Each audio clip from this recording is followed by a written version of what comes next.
चक्रोड़ निकालने को लेकर दो पक्षों में विवाद।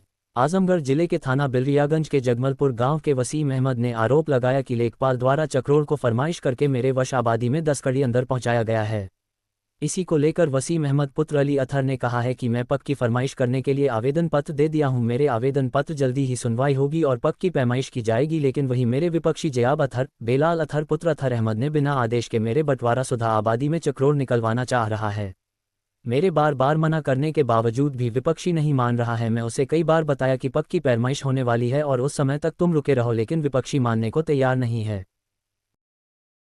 अपनी परिचय बताइए। मेरा नाम वसीम अहमद, थाना बिलरियागंज, ग्राम जगमलपुर, जिला आजमगढ़ है। आपका क्या मामला है? सर, मामला ये है कि लेखपाल द्वारा 2-3 बार नापा गया और मापी जो हुई है वो या तो किसी चक्रोड़ से हुई है या किसी जो है मेढ़ी से हो गई है, खेत की मेढ़ी से। हालांकि पीछे जो है पत्थर लगा हुआ है गांव का, वहाँ से नापी नहीं हुई है और नाप कर निशान लगा दिया गया। अभी 2-3 दिन पहले फिर मापी हुई थी। लेखपाल ने हमारे चक को हमारे आबादी में तकरीबन 1.5 कट्ठा घुसा दिया है, जिसकी वजह से हम राज़ी नहीं है। इसलिए हम लोग अभी कह रहे हैं कि जब तक की जो है पक्की पैमाइश ना हो जाए तब तक की रोड न बनाया जाए। और हमारी तरफ से ये नहीं है कि हम लोग रोड बनने से रोकें, बिल्कुल नहीं। जहाँ से रोड निकल रहा है आप वहाँ से रोड बनाएं, लेकिन सही तरीके से एक बार माफ़ी उसको नाप लिया जाए। उसके बाद आप बिल्कुल रोड बनाने में, भाई वो सरकार की चीज़ है, सरकार बिल्कुल बनाए, हम उसको रोकने नहीं आएंगे। लेकिन आप हमारे चक को हमारी आबादी में 1.5 कट्ठा घुसा दिए, हम उससे राज़ी नहीं हैं। अच्छा, ये नापी कौन कराया है? नापी हमारे विपक्षी ज़ियाब अबरार और निहाल अबरार, बिलाल अबरार, ये लोग हैं।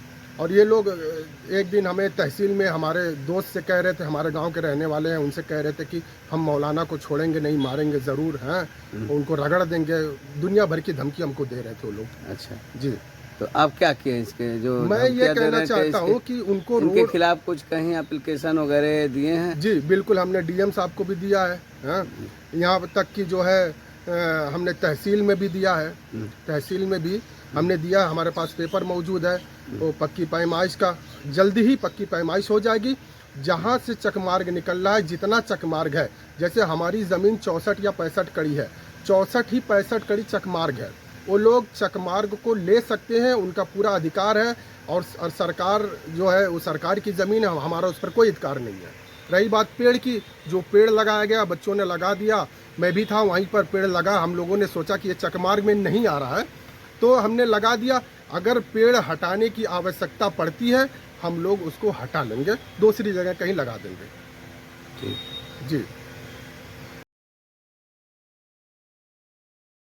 पिता का नाम? अबरार अहमद। घर?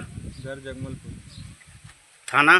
थाना बिलरिया में। तहसील कौन सी पड़ेगी? तहसील सगड़ी। क्या दिक्कत है आपको? दिक्कत ये है कि बीच में जो रास्ता हमारा पेड़ लगा रहे थे उसमें, तो मैंने बोला कि बीच में अभी पेड़ ना लगाएं, अभी जब रास्ता नप जाएगा तो उसके बाद लगाए। ये सब बोले कि ठीक है तुम नपवाओ, अगर रास्ते में अगर आ जाएगा पेड़ तो हम उसके बाद हटा देंगे। और ये थाने में दलील भी दिए थे, उसके बाद भी कंट्रोवर्सी पैदा कर रहे हैं, मारपीट की धमकी दे रहे हैं, फलान ढेकान यही सब कर रहे हैं। तो मैंने फिर नोटिस दिया तहसीलदार के यहाँ। फिर एसडीएम ने टीम गठित किया, 5 नेपाल और कानगो मौके पर आए और मौके पे खूटा और वो सब गाड़े मापे और फिर भी रास्ते बनने नहीं दे रहे। ये कौन नहीं बनने दे रहा है? यही वसीम है और उनके चचा के लड़के। क्या कह रहे हैं? कह रहे हैं कि मेरा घर बिक जाएगा, लेकिन मैं मौके पे वो रास्ते बनने नहीं दूंगा। अब आप क्या चाहते हैं? वही चाह रहे हैं कि हमें वो अपना हक के लिए अपना रास्ता जो है मेरा मौके पर जो है वो फाइनल मुझे चाहिए। क्या नाम पड़ेगा आपका? अली अकबर। वालिद साहब का? मोहम्मद वकील खान। गांव? जगमलपुर। थाना? बिलरियागंज। तहसील? सगड़ी। क्या मामला है, दिक्कत क्या है आपको? मामला यही है कि वो